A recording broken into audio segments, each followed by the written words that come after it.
Y tú has decidido encerrarte entre estos muros para ver cómo se pudre tu cuerpo en vida. ¿Cómo está nuestro huésped? Padre, creo que su estado no mejora. Oh, vaya, cuánto lo siento. Os diré que no apruebo para nada vuestros métodos.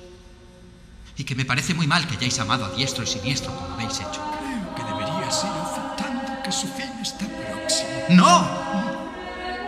Un extraño afecto me une cada vez más a él. Bien necio soy intentando razonar con vos. Te han oído reír de sus invenciones a todas luces irreverentes cuando no blasfemas. ¿A qué viene ese cambio? Hacedlo por mí. Por ti. Jesús nos enseñó a perdonar. Vos me enseñasteis a perdonar.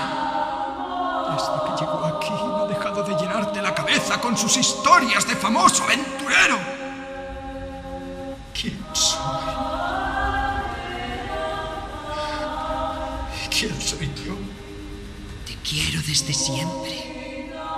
Yo estaba en el momento de tu nacimiento, celosa, a tu lado. Fuiste cayendo en sus redes. Empezaste a admirarlo, a amarlo. Mira cómo va saliendo tanta mujer, mira.